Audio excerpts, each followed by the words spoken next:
And let's first start with conversation around Space Jam: A New Legacy. The trailer dropped on Saturday, and guys, when I tell you that I was less than impressed, all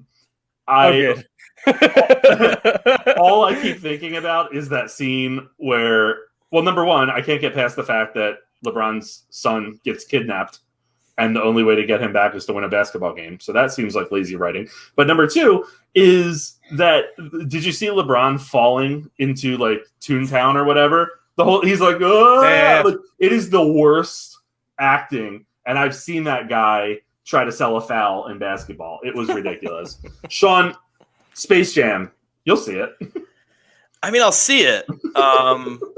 I'm curious now because they made like what I guess are to be considered live action Looney Tunes because they were regular Looney Tunes in the Toon world. Then they went into the Space Jam world, and then they all became like, digital fur technology Looney Tunes. Now, yet still the grandma is computerized. I feel like the grandma should have like all of a sudden been like Imelda Staunton or something where like it's an actual old lady because they have her doing the gymnastics. But she is not like live action. I don't know if there's supposed to be live action. This is something where like, everyone could say, oh, Sean, it's a kid's movie.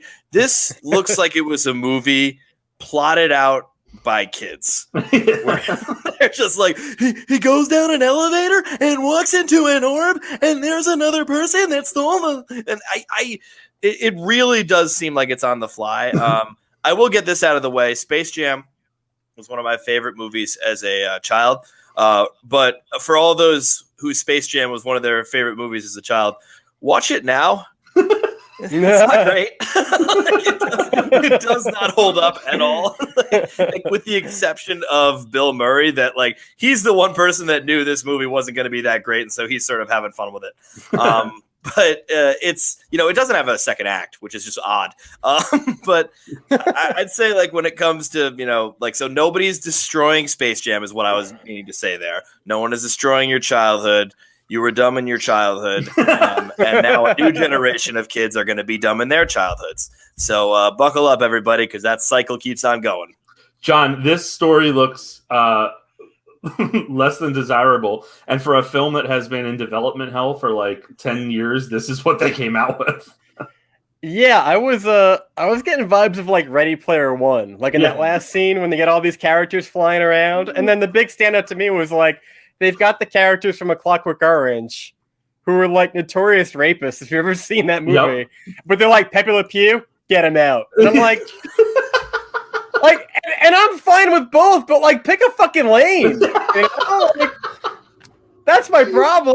Like, you can leave them in, but come on. I totally agree with that. The Ready Player One comparison, I think I tweeted, Ready Player Two looks really good. I really do. I worry about it because I think they're using all of the WB properties, and so I'm wondering if they're just going to bring like Judas and the Black Messiah in there. Dune is going to get in there. Like, they're just like really pumping HBO Max. I bet you Cyborg won't be in there. Definitely not. Oh man, Don Cheadle also looks very checked out. He looks so bored. He's got like one scene. He's on a green screen. He's just like, "Hey, you're going down there." And it looks like the way that he popped up. It reminded me of like. I'm assuming you both did not see this movie because I don't know why I did. But SpongeBob, Sponge on the Run, when what's his name, Keanu Reeves pops up. It is nothing but a paycheck.